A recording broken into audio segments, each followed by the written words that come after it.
What up, what up? Say So G, back with another topic, back with another video. So the title of it is gonna be, deal with your childhood trauma or stay broke. So we can talk about it. So admin notes, thanks again to all the subscribers that subscribe to my channel. I endeavor to keep pushing videos out, to give you leverage, better sales. Let's get into it.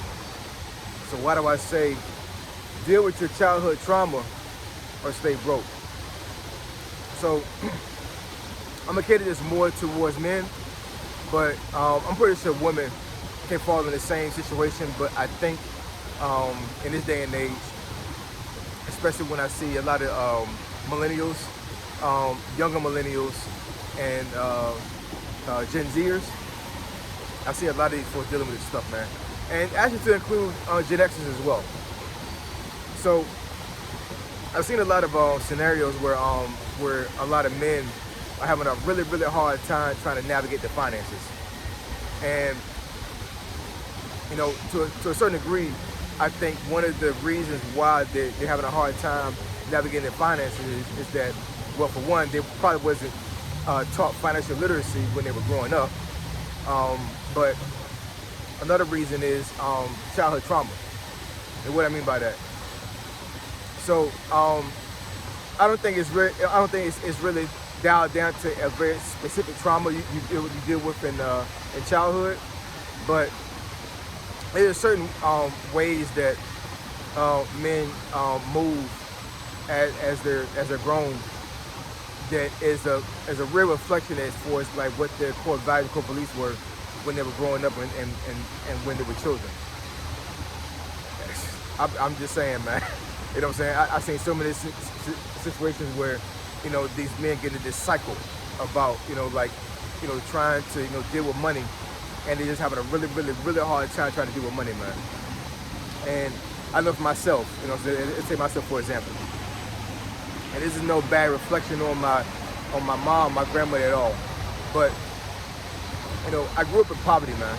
You know what I'm saying? Like, we had some situations to where, I may have been able to get certain things and when you're young, you don't really understand what poverty really is. You just know that you may not have as much as somebody else has, but you don't really, understand the full dynamic of what poor is when you're growing up, especially if that's all you see.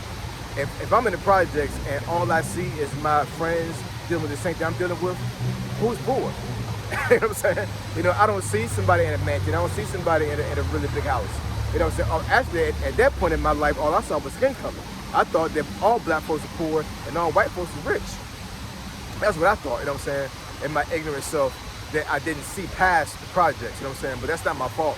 You know what I'm saying? That's the environment I was put in. And it's not my mom's fault, it's not my grandmother's fault either. It is what it is. That's just how things work. But I will say that between the both of them, I didn't see a lot of good financial decisions. And for one, it was because of lack of resources they had, lack of education. And I'm not talking about book smarts. I'm talking about being able to have a skill set that could make money and could make a lot of money, right? And a system that I was put in where it was incentivized for guys not to be with the mother of their children. And it took her down through generations, you know what I'm saying? It really did, you know what I'm saying? A lot of this stuff happened towards the 1970s, and I can get into another video when it comes to this. But, suffice it to say that those things that I dealt with as I was younger and that age really hindered me when it came to navigating finances when I got older.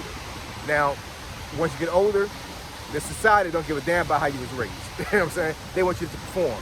So, I couldn't, at that time, and still to this day, I'm not going to use an excuse for me to be bad with money based off of that.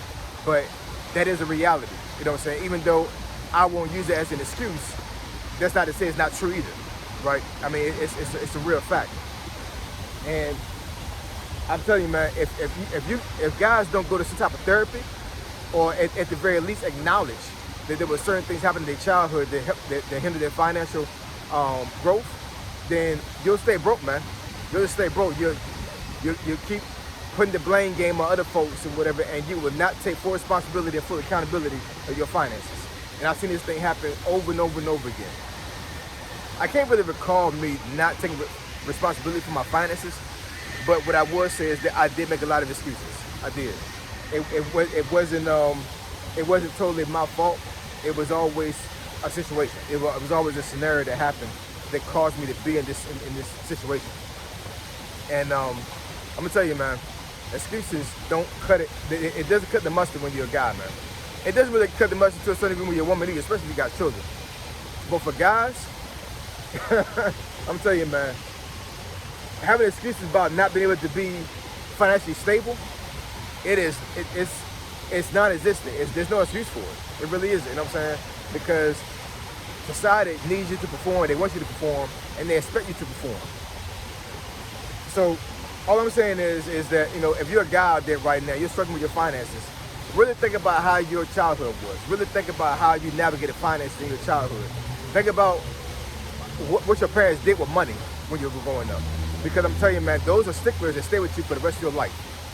A lot of times, the only way you can be able to get over that is to be able to acknowledge it, first of all, and give yourself some grace, and then get counseling, get therapy.